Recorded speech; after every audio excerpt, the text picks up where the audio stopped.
bénis la parole que nous aurons à partager. Plante-la dans le cœur de mon frère, dans le cœur de ma soeur. Que cette parole nous donne la joie, le réconfort. Que cette parole nous transforme au nom du Christ. Amen. Rapidement, allons dans le livre de Jérémie, chapitre 1er, le verset 7e. Jérémie, chapitre 1er, le verset 7e. Vous avez un petit micro avec vous là-bas? Je lis au nom de Jésus, Jérémie 1er, le verset 7e. Merci. Et l'Éternel me dit, ne dis pas. Je suis un enfant, car tu iras vers tout ce auprès de qui je t'enverrai. Et tu diras tout ce que je t'ordonnerai. Verset 8. Ne le crains point, car je suis avec toi pour te délivrer, dit l'Éternel. Verset 9. Puis l'Éternel étendit sa main et toucha ma bouche. Et l'Éternel me dit, voici, je mets mes paroles dans ta bouche. Regarde, je t'établis aujourd'hui sur le nation et sur le royaume, pour que tu arraches et tu abattes, pour que tu ruines et que tu détruises, pour que tu bâtisses et que tu plantes. Merci. Nous sommes en train de parler sur un thème important que nous avions commencé il y a de cela 2 semaines passées.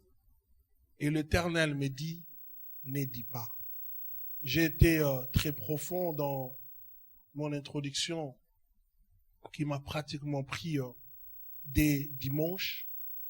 Et je vais évoluer pour répondre à notre première préoccupation, qui sera un point que nous aurons à développer pendant quelques bonnes petites minutes. Je crois, par la grâce de Dieu, que tu seras édifié ce matin. Quelqu'un peut dire Amen. La question qu'on peut se poser, qu'est-ce que je ne dois pas dire? Parce que notre thème, c'est « Et l'Éternel me dit, ne dis pas ». Pendant mon introduction, j'ai essayé de parler longuement et sûrement sur la parole positive, la parole déclarative que nous sommes appelés à prononcer chaque jour. Je fais voir les avantages et les désavantages de toute cette réalité. Quelqu'un est en train de me saisir? Et la Bible dit, dans le livre de Josué, Jérémie plutôt, dans les chapitres 1er, le verset 7e, et l'Éternel me dit, ne dis pas. Ne dis pas quoi? Ne dis pas, premier point, je suis un enfant. Quelqu'un est en train de me saisir? Pourquoi cette pensée de l'Écriture? Et pourquoi l'Éternel a voulu dire à Jérémie de se prononcer dans ce sens-là? Dire que je suis un enfant, c'est sous-estimer, ignorer le potentiel que le Seigneur a placé en soi. Quelqu'un est là? Quand tu te dis que je suis un enfant, tu es en train d'ignorer, de sous-estimer, d'ignorer le potentiel, d'ignorer le pouvoir, d'ignorer la capacité que Dieu a placée en toi. À chaque homme, Dieu a placé un talent, c'est-à-dire dans l'homme, dans chaque homme, Dieu a mis une potentialité, mais c'est maintenant à l'homme de prendre conscience, c'est là où nous sommes en train d'aller, de ce que Dieu a mis en lui et de l'exploiter convenablement. Le problème ici, ce n'est pas d'être un enfant, mais le problème, c'est de découvrir le potentiel que Dieu a placé en toi. Matthieu 25, le verset 15. Matthieu 25, le verset 15.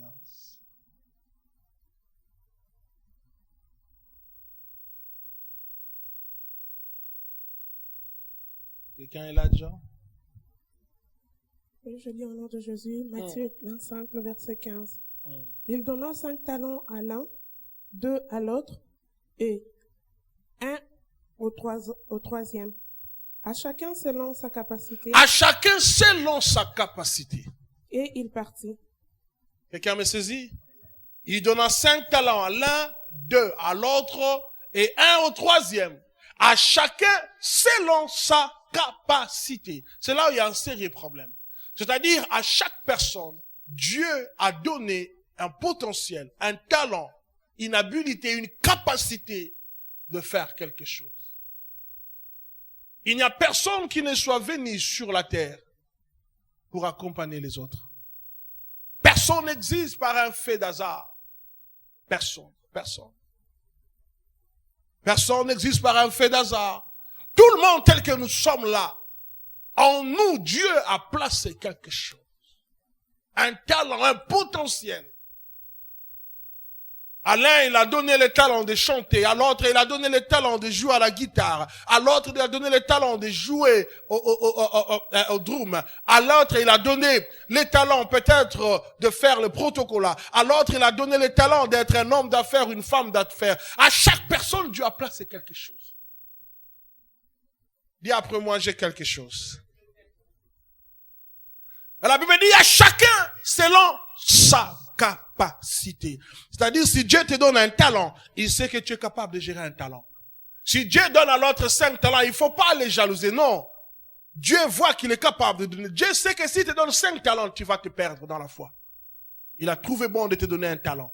Gère bien ton talent. Le problème, ce n'est pas le nombre de talents que tu as, mais le problème, c'est de savoir comment fructifier, comment multiplier le potentiel qui est en toi. Parce que si tu travailles bien avec le 1 talent, tu peux donner plus que celui qui a 5 talents.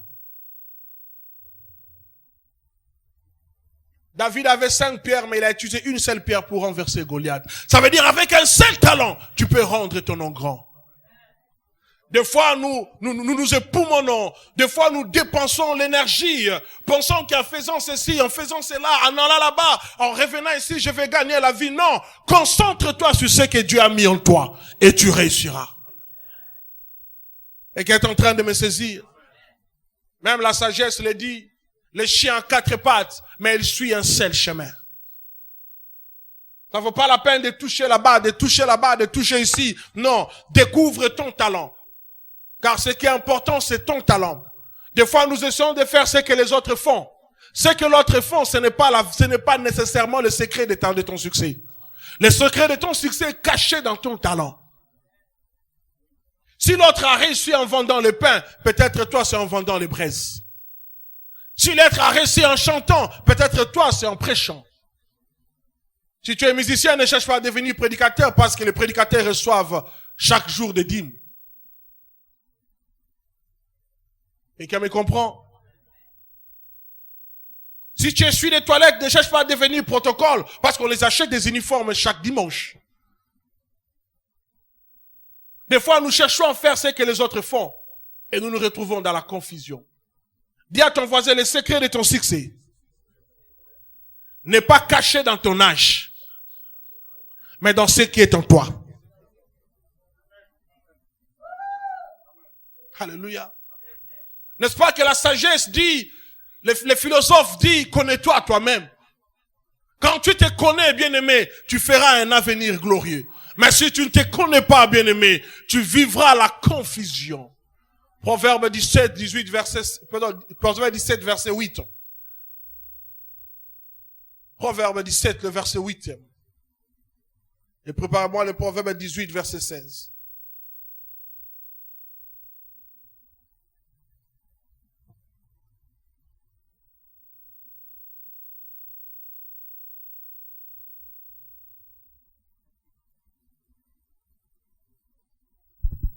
Proverbe 17, le verset 8e. Les présents sont une prière. Les présents sont une pierre précieuse aux yeux de ceux qui en reçoivent. Allons calmement. Les présents sont une pierre précieuse. Et puis, aux yeux de qui n'en reçoit. et qui est en train de me comprendre? Le présent, c'est les talents. Les talents que Dieu a mis en toi est une pierre précieuse, est un potentiel. Alléluia. Aux yeux des... C'est lui qui le reçoit. Si Dieu a mis un potentiel en toi et béni des joues et les keyboards, ça veut dire ce potentiel-là est précieux. Si tu n'es pas là, l'orchestre sera KO. Donc tu as de la valeur. Ne te sous-estime pas. N'aime pas, ne cherche pas à venir à être Audrey parce que c'est à Audrey qu'on donne l'argent. Non. Si toi tu n'es pas là, Audrey n'aura pas cette gloire. Le problème ce n'est pas ce qu'il reçoit, mais le problème c'est que toi tu donnes derrière. Un jour, quelqu'un viendra et la dépassera. Viendra aussi te donner derrière. Quelqu'un est en train de me saisir. Alléluia. Quand Tchaka s'est haï la voiture, ce n'est pas parce qu'elle a chanté, mais c'est parce qu'il a bien joué à la guitare. Ne te sous-estime pas. Tu as un potentiel, tu as un talent. Ne dis pas que je suis un enfant. Ne dis pas que je ne peux rien. Ton présent est précieux. Ce que Dieu a mis en toi est précieux. Si toi tu ne le vois pas précieux, Dieu les juge précieux. Aujourd'hui, beaucoup tournent en rond parce qu'ils se sous-estiment. Continue, ma soeur. De quelque côté il se retourne. Il y aura. Du succès. De quelque côté, quand tu as un potentiel, tu as un talent. Alléluia. À n'importe quel endroit où tu vas l'utiliser, tu auras du succès. Le problème avec les talents, il ne faut pas l'enterrer, mais il faut l'utiliser. Ce n'est pas quand on a besoin de toi, non, je suis fatigué. Ah ben non, mais il faut me payer. Ah non. Quand tu commences à conditionner par rapport à ton talent, tu es en train de t'enterrer. Mais si tu peux donner au service de tout le monde le potentiel que Dieu a mis en toi, bien-aimé dans le Seigneur, tu ne sais pas qui te bénira. Parce que la Bible dit à n'importe quel côté. Vous savez, un diamant, à n'importe quel côté tu tourneras un diamant, ça brille toujours. Parce que c'est un diamant. Ton présent est un diamant. Ton talent est un diamant. Ce qui est en toi est précieux. Continue, ma fille. Prends-moi le verset 18, verset 16. Proverbe 18, le verset 16. Le présent d'un homme lui élargissent la voie. Attends. Les talents, les présents d'un homme lui élargissent la voie. Ça ouvre des portes. Si tu as les présents, les talents de prophétiser, prophétise. Si Dieu t'a donné les talents de filmer, filme très bien. Parce que tu ne sais pas. Il ne faut pas sous-estimer, bon, nous filmons, on ne nous donne pas l'argent. Non, ce n'est pas ça le problème. Le problème, c'est que fais-les bien. Car tu ne sais pas à quel moment la gloire de Dieu va se reposer sur toi. Dieu t'a donné l'intelligence. Il faut bien appliquer ton intelligence. Dieu t'a donné l'art de parler. Il faut avoir la possibilité de bien exercer ce potentiel. Ce n'est pas tout le monde qui est convaincant. Ce n'est pas tout le monde qui parle bien. Ce n'est pas tout le monde qui articule les langues comme tu le fais. Dieu te donne le talent d'interpréter, fais-le bien. J'avais un fils ici, Franck, qui est aux États-Unis maintenant. Quand je l'ai formé à l'interprétation, il le faisait tellement très bien. Les Blancs commençaient à venir le chercher pour aller interpréter même à la télévision. Il n'a pas appris ça à l'école. Il passait dans des télévisions. Toutes les églises de Cape Town, pour quand il y a une conférence, on doit venir chercher Franck au Séraphin. Parce qu'il a su comment exercer son talent. Et il m'a dit, arrivé aux États-Unis, le premier job qu'il a eu à trouver, on l'a amené dans un centre d'interprétariat. Alléluia. Toi, tu sous-estimes ce qui est en toi. Pourquoi veux-tu être Tchakas? Alors que Tchakas ne veut pas être toi.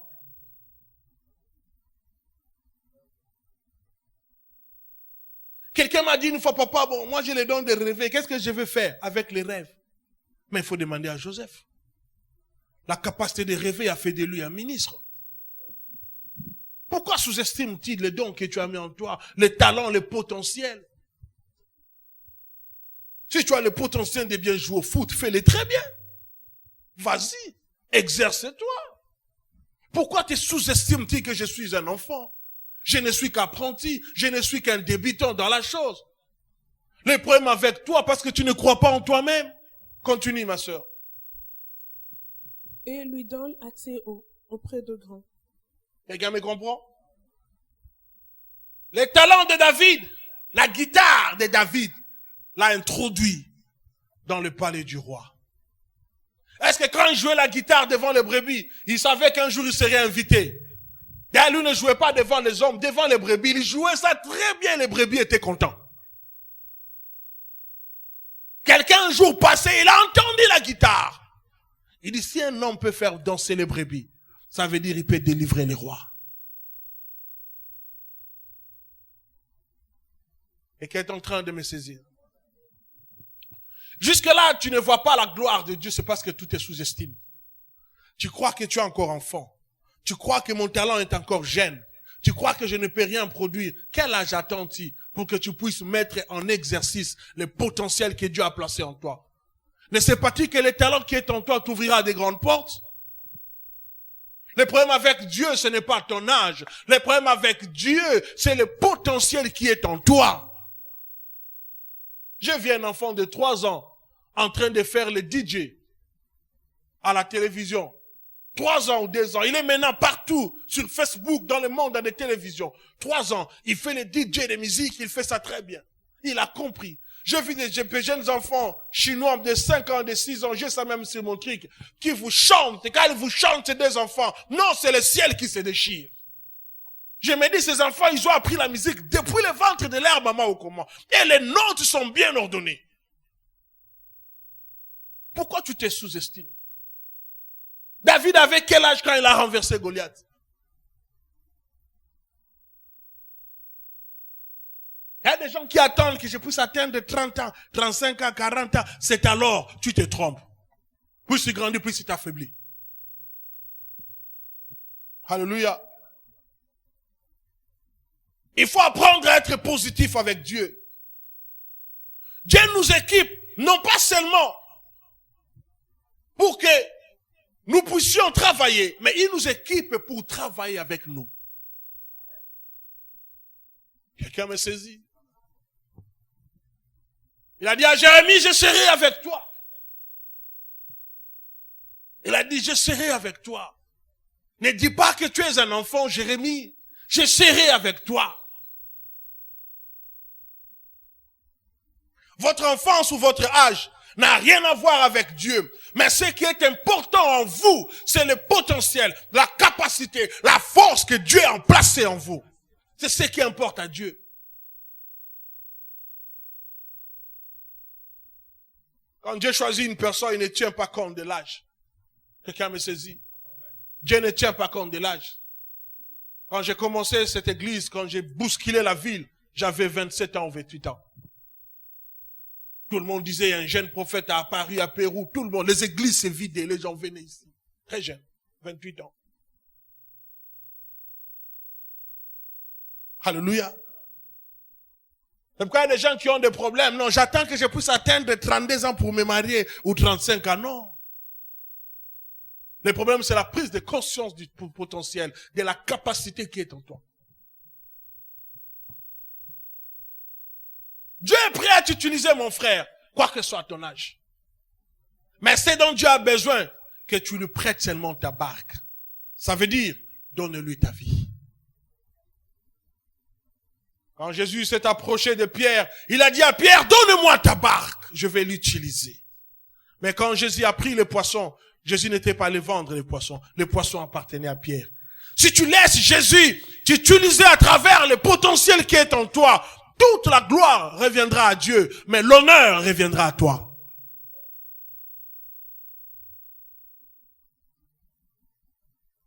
Aujourd'hui, beaucoup de gens ne réussissent pas parce qu'ils ont peur. Ils se sous-estiment d'eux-mêmes. I'm still young. Je suis encore jeune. Mais non pas les moments, je suis un nouveau converti. La Bible dit, ce que ta main trouve à faire, fais-le.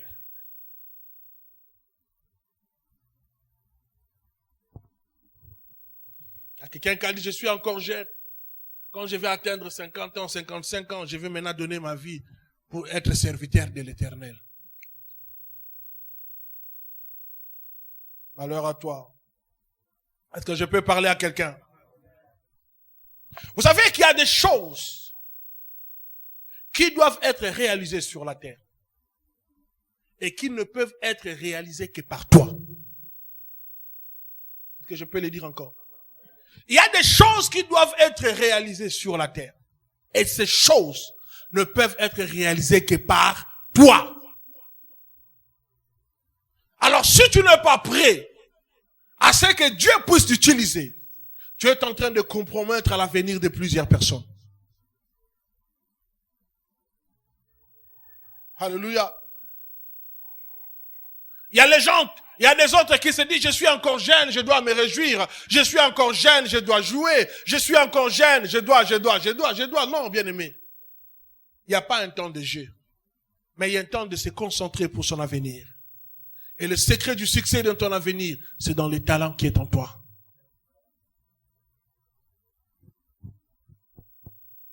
Quelqu'un peut dire Amen. Gédéon s'est soumis.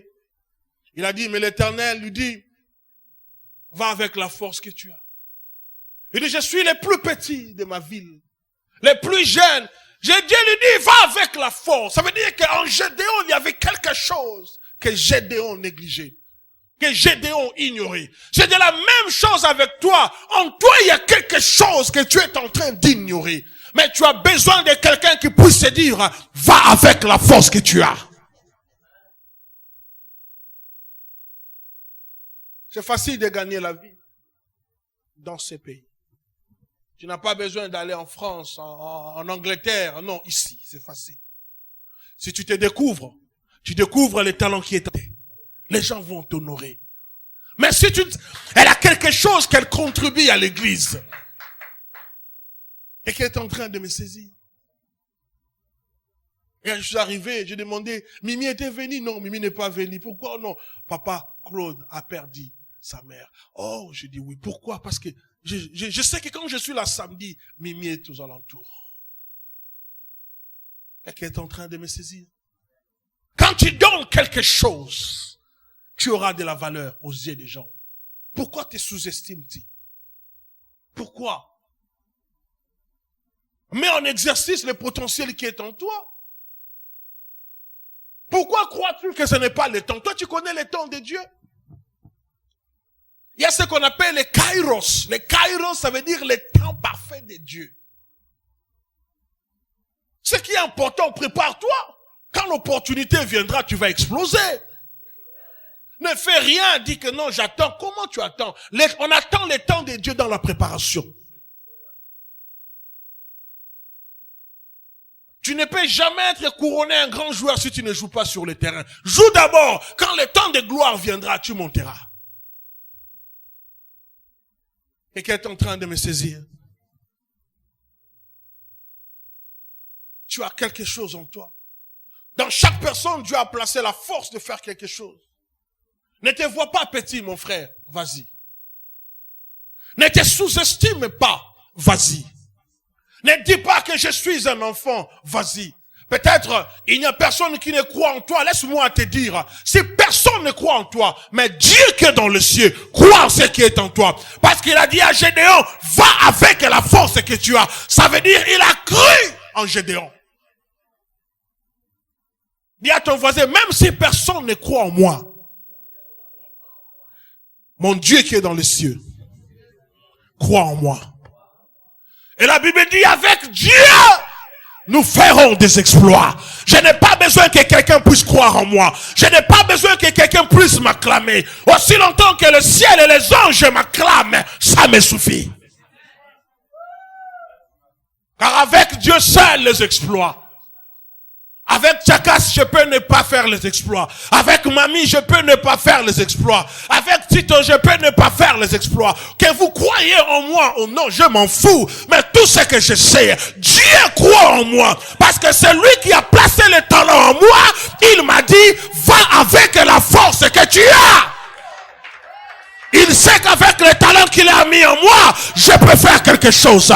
Il sait qu'avec mon talent, je peux changer ma famille. Il sait qu'avec mon talent, je peux élever ma famille. Le problème, c'est de ne pas avoir un diplôme de graduat, un diplôme de doctorat. Parce qu'il y a des gens qui ont des papiers, mais jusque-là qui n'ont jamais découvert les talents qui sont en eux. Même si tu as beaucoup étudié dans la vie, Il faut que tes études correspondent au potentiel que Dieu a placé en toi. Il y a des gens à qui Dieu a appelé à être des mécaniciens, mais ils sont allés faire la psychologie. Et maintenant, après les études, on vous met à l'eau. Vous travaillez, mais vous ne vous sentez pas à l'aise. Mais quand votre camion tombe en panne, vous pouvez entrer sous la voiture toute la journée. Vous n'avez même pas appris ça à l'école. Jusqu'à fixer la voiture.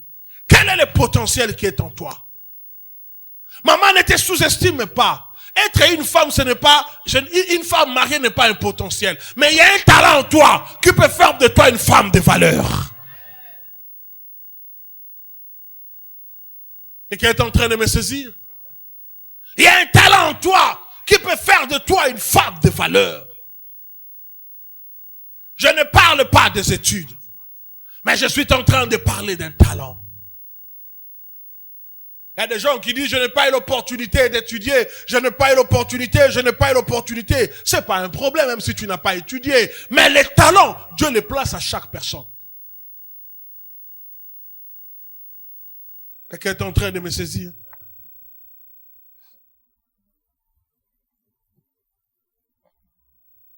Il y a des gens peut-être qui s'attendent à ce qu'une personne puisse les encourager. Laisse-moi te dire. Aujourd'hui là, c'est pas facile que tu trouves les gens qui puissent t'encourager. Mais moi je vais parler à quelqu'un. Si tu en cherches un, moi je suis ton fanatique. Je suis prêt à t'encourager. Je suis prêt à te dire va en avant. Je suis prêt à te dire ça ira. Je suis prêt à te dire que je te soutiens. Je suis le fanatique de tes rêves. Je suis le fanatique de tes projets. Je suis le fanatique de ton appel. Je suis le fanatique de ton ministère. Si tu en cherches un, tu peux m'appeler. Je vais t'encourager. Parce qu'aujourd'hui, on a besoin des gens qui nous encouragent. On n'a pas des gens qui nous, comme on le dit en anglais, qui nous pull down. Les gens qui viennent vous faire voir comment est-ce que vous n'allez pas réussir. Non, j'ai besoin de quelqu'un qui me dira, vas-y, tu es intelligente. Ça ira, ça marchera, tu réussiras. Vous savez que moi j'ai rendu des bourriques intelligents, non pas par la prière mais par la parole. J'ai rencontré des gens dans ma vie qui n'étaient pas intelligents. Mais je les regarde, je commence à lui dire, tu es intelligent. Vas-y, tu es parfait, ta réflexion est extraordinaire. La personne commence à réaliser qu'il devient intelligent. Il me dit, papa, j'ai changé. Parce que quelqu'un l'a encouragé. L'âme de l'homme a besoin de bonnes paroles, de paroles douces. Il ne faut pas écouter les gens qui te disent que toi tu es bourrique. Toi vraiment avec les études, va faire quelque chose dans la vie. Des gens pareils, il ne faut pas les écouter. Tu as besoin de quelqu'un, d'une personne qui te dit, vas-y. Mon fils, si je ne t'avais pas encouragé, tu allais trouver une université aujourd'hui. Il est venu me voir, j'ai dit mon fils, vas-y, continue, ne suis pas les gens ici, vas-y, tu vas trouver un endroit, fini, n'arrête pas, ne t'engage pas dans les histoires de boulot ici, vas-y, tu es médecin déjà. Et il a trouvé une place à l'université de Johannesburg. On peut acclamer le Seigneur pour ça. Alléluia. Je pense que tu vas faire comme une année ou 2 ans. Une année ou 2 ans, c'est fini, il est médecin qualifié. Lui, c'est déjà un médecin sûr qui peut me donner la piqûre remplie du Saint-Esprit. Quelqu'un me comprend? Il faut savoir s'encourager. Tu as besoin de gens qui te disent, va, moi je suis ton fanatique. Dans tout ce que tu fais, même si ça ne réussira pas, moi je vais t'encourager. La Bible dit, autant de fois le juste tombera, le Seigneur le relevera. Si tu tombes aujourd'hui, je te dirai debout, continue. Quelque part, ça va réussir. Alléluia.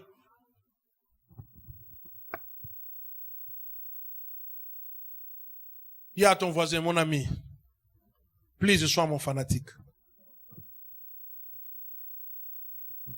Alléluia. Dis-lui, ça marchera. Dis-lui, ce que tu fais, ça marchera. Ce que tu fais, ça ira en avant. Alléluia. Les obstacles viendront. La chute interviendra. Mais Dieu dit à Jérémie, n'aie pas peur. Je suis avec toi pour te délivrer. Quelqu'un est en train de me comprendre. Quand tu t'engages à quelque chose, quand tu t'engages à mettre en exercice ou en exhibition le potentiel qui est en toi, les combats seront là. Alléluia. Les gens te repousseront. Les gens ne seront pas d'accord de toi. Je connais un jour un frère. Il est très célèbre à Kinshasa, il fait de la musique chrétienne. Il nous faisait ce témoignage. Il dit que moi j'ai chanté à la chorale, on me chassait. On me disait que ta voix là c'est comme les crapauds. On ne voulait même pas que je chante. Mais moi je suis devenu la star. Tous ces gens là qui chantaient bien là sont nulle part. Tu as besoin de quelqu'un qui puisse te dire, vas-y. Il ne faut pas suivre ce que les gens disent. Il ne faut pas te méfier aux paroles des gens, mais regarde à Dieu. Vas-y, mon frère. Vas-y, ma sœur. Ça ira. N'abandonne pas ta marche. Les combats seront là. Mais l'Éternel a dit, je suis avec toi. Alléluia.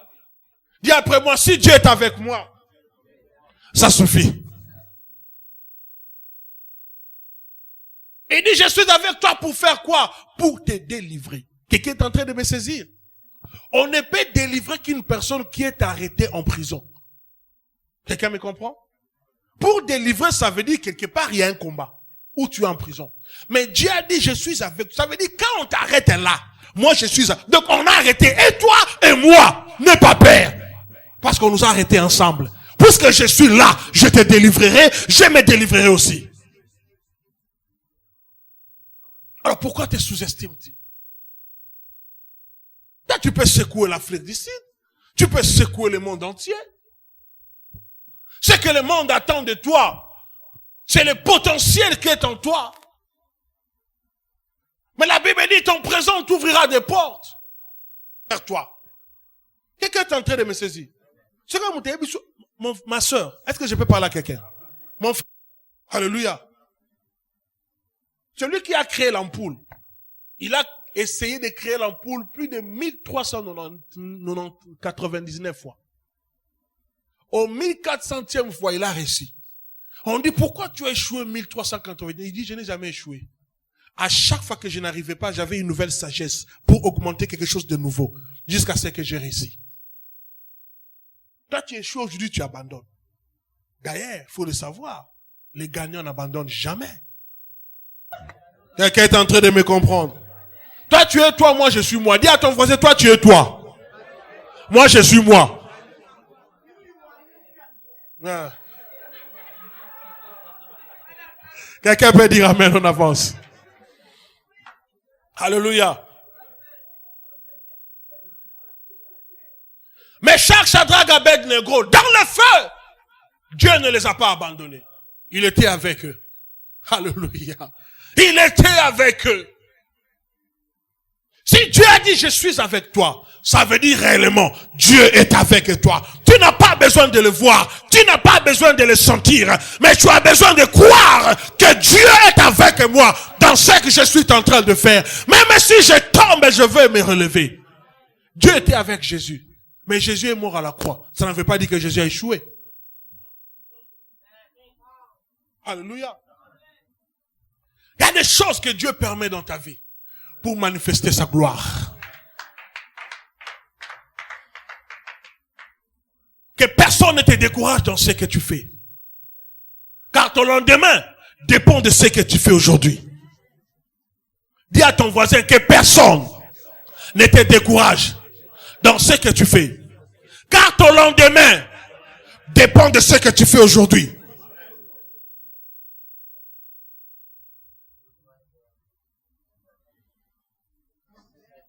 Alléluia. Même dans la barque, les disciples étaient là. Dieu était avec eux. Dieu dormait, les vents a soufflé. Ils ont réveillé Jésus. Écoutez-moi, je vais dire à quelqu'un, le silence de Dieu n'est pas l'absence de Dieu. Il y a des fois qu'on croit que Dieu ne dort pas. Des fois, Dieu est calme dans ta vie. Cela ne veut pas dire que Dieu est absent. Non. Tu te combats dans la vie, tu essayes de faire ça, tu essayes d'aller, tu te poses, où est Dieu? Dieu est là avec toi. Il veut que tu combattes comme ça, afin que tu arrives à comprendre le principe de la vie. La Bible dit même, combat les bons combats de la foi, tout en gardant ta foi. Quelqu'un est en train de me saisir. Donnez votre attention ici. C'est très capital pour toi, enfant de Dieu. Des fois, nous nous sous-estimons pour des choses inutiles. Tu as commencé bien. Qui t'a dit d'arrêter la course? Tu as bien commencé ce business. Qui t'a dit d'arrêter? Parce que tu as échoué? Parce que les gens t'ont critiqué? Pourquoi? Pourquoi?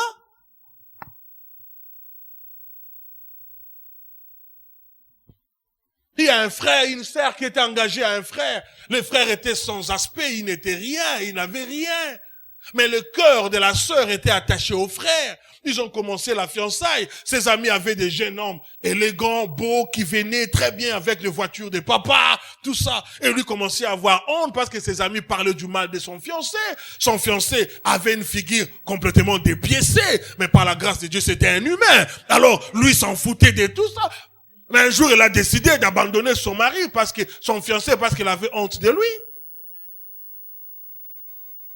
Mais l'avenir, vous savez, il y a une sagesse qui dit, l'avenir, c'est le grand juge. C'est pourquoi on dit que l'avenir nous donnera raison. Si vous cherchez un grand juge, c'est l'avenir. Quelqu'un est en train de me saisir. Le vrai juge, c'est l'avenir. Si quelqu'un te fait du mal aujourd'hui, dis-lui, notre juge, c'est l'avenir. Il faut pas te battre. Dis-lui, c'est l'avenir. Et à l'avenir, l'autre là, le mari qu'il a refusé, Dieu l'a béni, beaucoup d'argent. Les gens, ses amis là qui suivaient là, on les a tous engrossés. Et le fils à papa là n'était nulle part dans la vie. La drogue, dans les... Je rends grâce à Dieu. Alléluia. Ne te décourage pas dans ta course. Crois en Dieu. Crois en Dieu. Vous savez que je n'ai même pas commencé mon message. Je voulais commencer maintenant. Mais le béni me dit qu'il est temps. Donnez-moi quelques petites minutes. Je voulais un peu vous parler de David. C'est là où je voulais commencer mon message. Waouh. Waouh, waouh, waouh, waouh. Laisse-moi parler de David pendant quelques temps et je m'arrête là.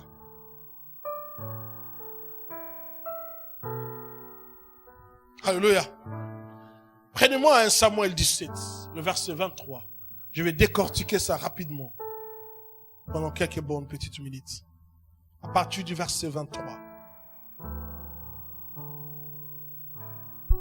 1 Samuel 17. 1 Samuel 17, le verset 23.